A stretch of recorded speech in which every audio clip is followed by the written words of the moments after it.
தை பிறந்தால் வழி பிறக்கும். நிச்சயமாக அந்த தை மாதம் ஒரு சிறந்த அதிரடி அற்புத யோகத்தை தரப்போகிறது மகர ராசிக்கு. இன்னைக்கு மகர ராசியுடைய தை மாத பலன்களை பார்க்க போறோம்.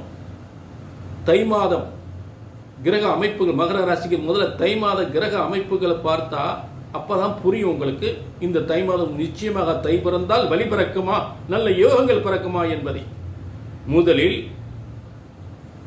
மகர ராசியில் புதன் 6ஆம் அதிபதியும் 9ஆம் அதிபதியும், 9ஆம் அதிபதி சம்பந்தப்பட்டால் பாக்கியாதிபதி, தோஷங்கள் அடிபடுகின்ற, அதாவது எத்தனை தோஷங்கள் இருந்தாலும் இந்த மாதம் அத்தனை தோஷங்களும் நம்மை எந்தெந்த தோஷங்கள்லாம் வாழ விடாமல் கெடுத்ததோ இந்த 9ஆம் அதிபதி மகர ராசிக்கு வரும்போது தோஷங்கள் எல்லாம் நீங்கி விடுகிறது.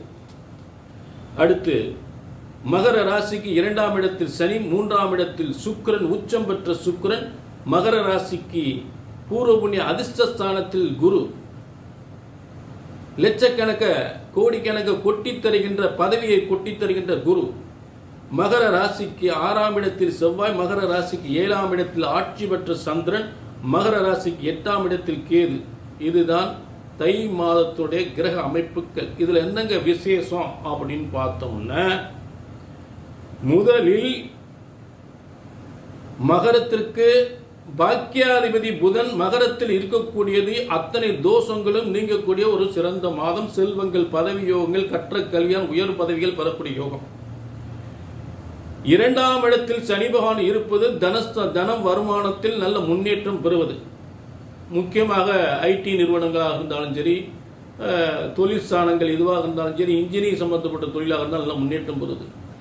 அடுத்து இந்த 4ஆம் அதாவது 5ஆம் அதிபதியான அதிர்ஷ்டக்காரகன் என்று சொல்லக்கூடிய சுக்கிரன், மீனராசியான 3ஆம் இடம் மீனராசியான சுக்கிரன் மீனராசியில் உச்சம் பெற்று இருக்கக்கூடிய ஒரு சிறந்த அமைப்பு.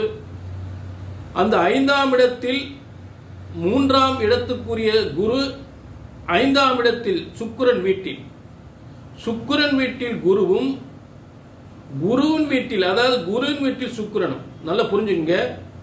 மகரத்திற்கு அதிர்ஷ்டஸ்தானம் என்று சொல்லக்கூடிய ஒரு இடத்தில், அதாவது 5ஆம் இடத்தில் ரிஷபராசியில் குரு, மகரத்திற்கு 3ஆம் இடத்தில் குருவின் வீட்டில் மீனராசியில் குருவின் வீட்டில் சுக்கிரன் உச்சம். குரு வீட்டில் சுக்கிரன் உச்சம், சுக்கிரன் வீட்டில் ரிஷபராசியில் குரு ஆட்சி பெற்று இருக்கக்கூடிய ஒரு நிலை, குரு இருக்கக்கூடிய நிலை. ஆக இந்த குருவின் வீட்டில் சுக்கிரனும் சுக்கிரன் வீட்டில் குருவும் இருப்பது ஒரு சிறந்த ஒரு பரிவர்த்தனை யோகம். இந்த பரிவர்த்தனை யோகம் என்பது எல்லா காலமும் ஏற்பட போவதில்லை. சாதாரணமான யோகம் அல்ல. அதிர்ஷ்டம் என்றால் இப்படி ஒரு அதிர்ஷ்டம். அதிர்ஷ்டஸ்தானத்தில் குரு இருந்து அது விபரீத ராஜ யோகத்தை ஏற்படுத்த போகிறது. எதிர்பாராத செல்வங்களை தரப்போகின்றது. கலைத்துறையில் இருப்பவர்களுக்கு மிகப்பெரிய சாதனை படைக்கக்கூடிய நிலை ஏற்படும். நல்ல வாகன யோகம், நல்ல திருமண யோகம், செல்வ யோகம், நல்ல வேலை வாய்ப்பு, நல்ல திருமண யோகம், நல்ல புத்திர யோகம், பயணத்தின் மூலம், முக்கியமாக பயணத்தின் மூலம் அனைத்து செல்வங்களையும் பெறக்கூடிய யோகம். வெளியூர் பயணம், வெளிநாடு பயணம், வெளிநாடு பயணங்களினால் நல்ல ஒரு முக்கியமான காரியங்கள் ஜெயமாகக்கூடிய காலம். முக்கியமான காரியங்கள் இந்த பயணத்தின் மூலம் மிகப்பெரிய வெற்றி அடையக்கூடிய காலம். ஆக தை மாதம் என்பது பால்பாலாக பொங்கக்கூடிய, பொங்கல் என்று பால்பாலாக பொங்கக்கூடிய அனைத்து யோகங்களை பெறக்கூடிய ஒரு அதிர்ஷ்டக்காரகன், அதிர்ஷ்டஸ்தானத்தில் அதிர்ஷ்டக்காரகன் உச்சம் பெறுகின்ற ஒரு சிறந்த மாதமாக இந்த தை மாதம் அமைந்திருக்கிறது மகர ராசிக்கு. எத்தனையோ பொருளாதார பிரச்சனைகள் இருந்தாலும் அந்த பொருளாதார பிரச்சனைகள்லாம் தீர்ந்து பல செல்வங்கள், பல கோடிகள், பல லட்சங்கள் பெறக்கூடிய ஒரு சிறந்த ஸ்தானமாக, சிறந்த மாதமாக தை பிறந்தால் வழி பிறக்கும் என்பது நிச்சயம் மகர ராசிக்கு மன மகிழ்ச்சியான ஒரு தை மாதமாக அமையப் போகிறது. இதில் மாற்றமே இல்லை. இதில் ஏதாவது உங்களுக்கு சந்தேகங்கள், உங்களுடைய ஜாதகத்தை தனிப்பட்ட முறையில் பார்க்கணும் அப்படின்னா கீழே நம்பருக்கு ஒரு அப்பாயின்மெண்ட் வாங்கிக்கிங்க.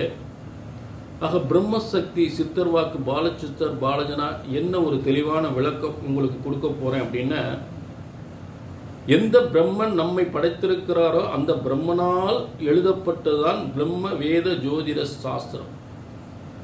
ஆக ஜோதிடம் என்பது ஒருபோதும் தப்புவதில்லை, தவறுவதில்லை.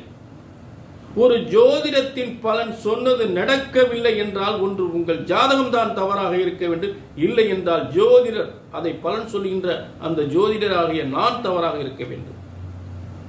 ஆக ஜோதிட சாஸ்திரம் என்பது ஒருபோதும் தப்புவதில்லை. ஜோதிடம் ஒருபோதும் தப்புவதில்லை, தவறுவதில்லை. அதை கணித்து சொல்வதில்தான் தவறு ஏற்படுகின்றது. அதை கணித்து சொல்வதில்தான் தவறு ஏற்படுகின்றது. ஆக உங்கள் பிரச்சனைகளை தனிப்பட்ட முறையில் ஒரு அப்பாயின்மெண்ட் வாங்கிக்கலாம். தெளிவாக உங்கள் எதிர்காலத்தை தெரிந்து கொள்ளலாம். மீண்டும் ஒரு கீழே நம்பர் இருக்கு, ஒரு அப்பாயின்மெண்ட் வாங்கிக்கலாம். மீண்டும் ஒரு நல்ல நிகழ்ச்சி சந்திக்கும் வரை உங்களிடமிருந்து விடைபெறுகிறேன். நன்றி, வணக்கம்.